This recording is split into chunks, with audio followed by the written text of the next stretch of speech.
Bienvenue dans Tuba. Je suis Géraldine Févra, consultante en stratégie et en organisation. Je t'aide à passer de sous-l'eau à CEO. Que tu sois freelance, solopreneur ou que tu veuilles le devenir, Tuba te fait plonger chaque semaine dans le monde de l'entrepreneuriat. Tous les mardis, retrouve un nouvel épisode où je pars à la rencontre d'entrepreneurs. Ici, tu trouveras des idées, des conseils, des outils pour ton business, pour t'aider à entreprendre de manière libre et pragmatique. En clair, pour faciliter ton entrepreneuriat. Bonne écoute! Bienvenue dans l'épisode 0 de la saison 2 de Tuba. Alors, j'en reviens même pas d'être déjà à la deuxième saison de Tuba. La première est toujours disponible. Si tu ne l'as pas écoutée, elle est toujours sur toutes les plateformes.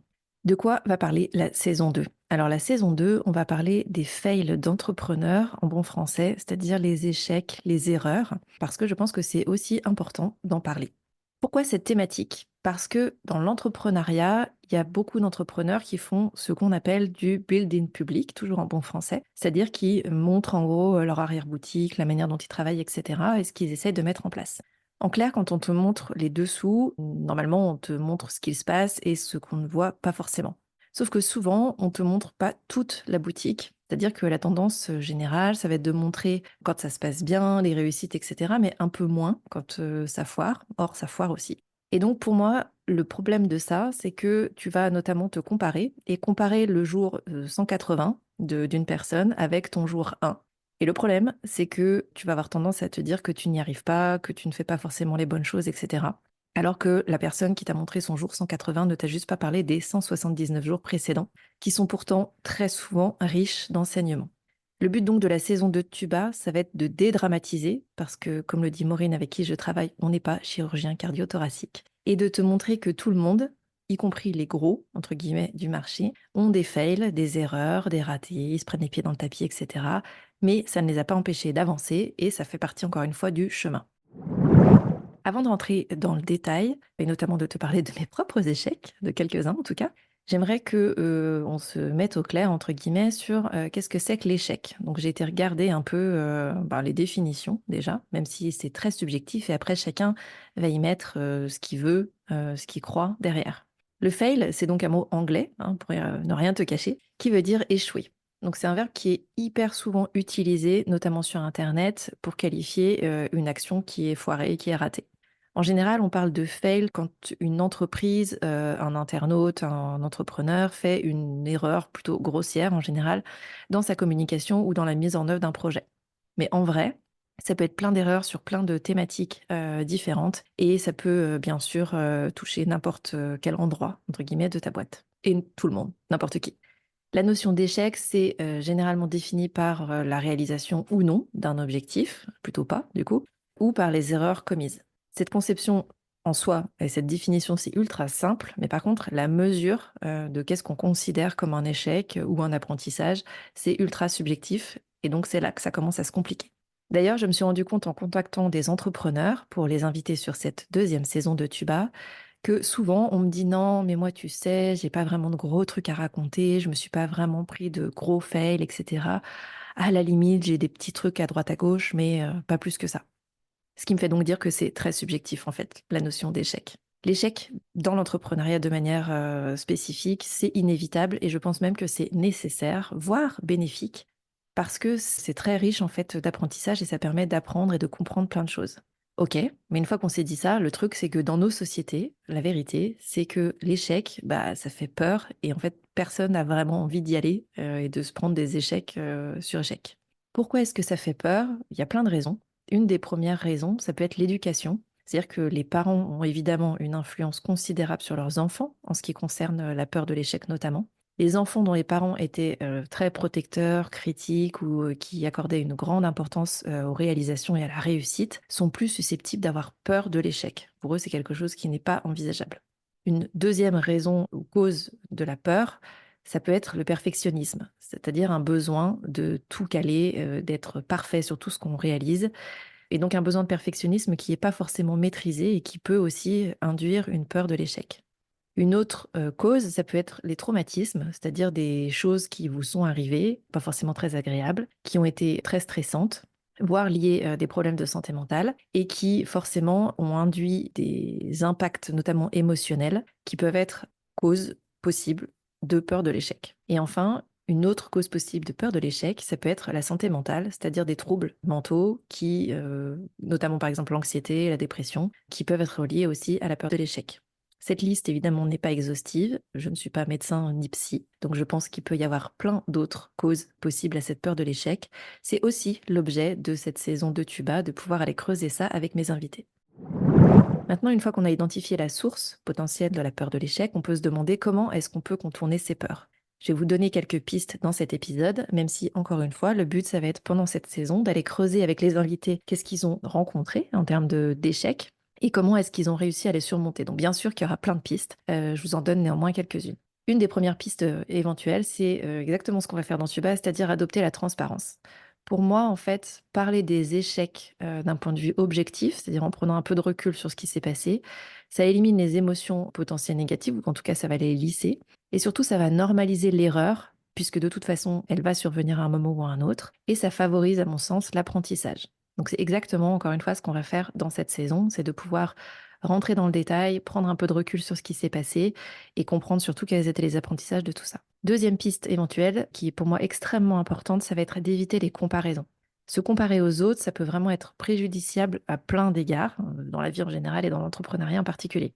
Dans la plupart des cas, on va se comparer à la ligne d'arrivée de quelqu'un ou à ce qu'il veut bien nous montrer, et c'est ce que je disais en introduction de cet épisode, alors que soi-même, on en est juste au début, et donc forcément, on compare des choses qui ne sont pas comparables.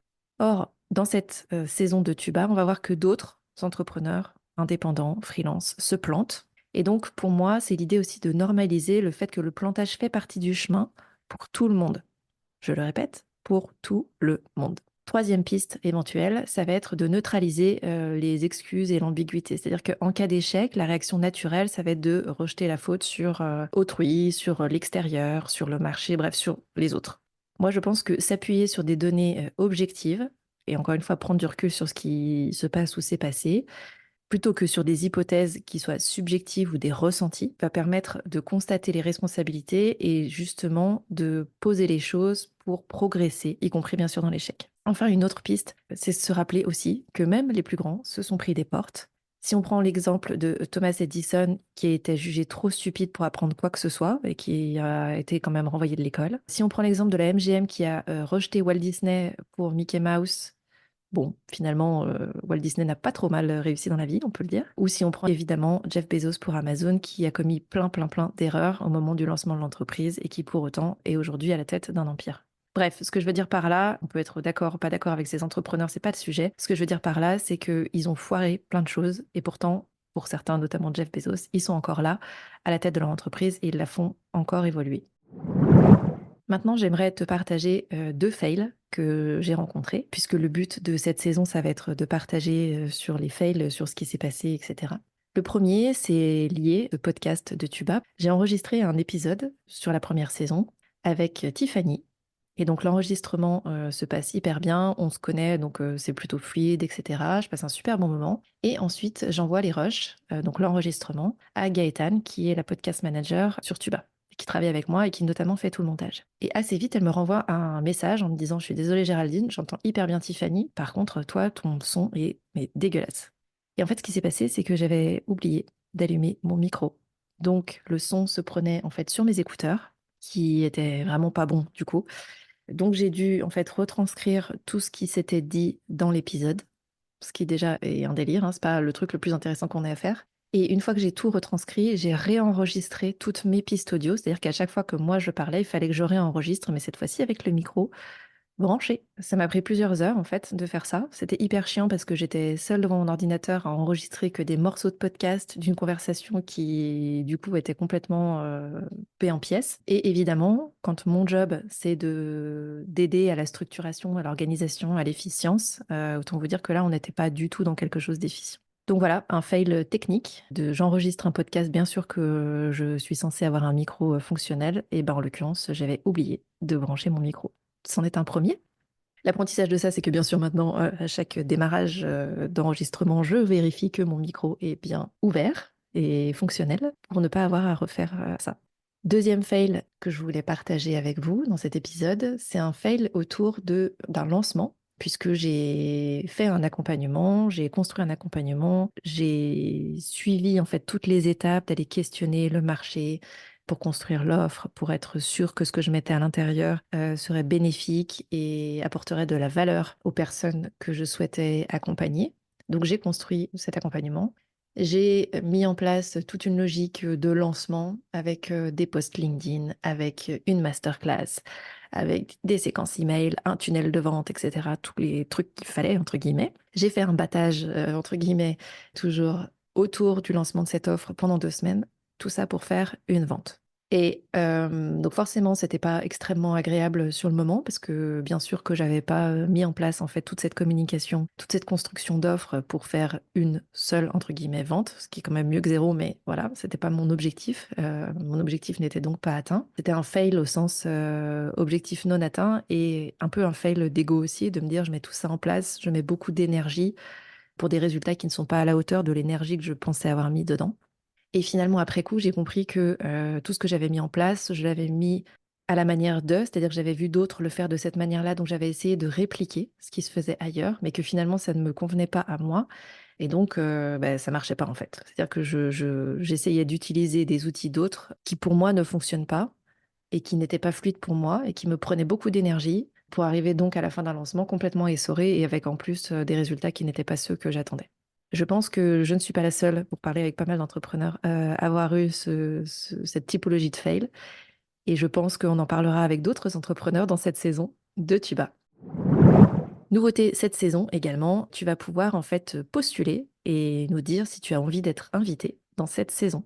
Donc n'hésite pas, tu as le lien Typeform sous le descriptif de cet épisode. Tu peux compléter les informations et on reviendra vers toi pour planifier l'enregistrement de l'épisode.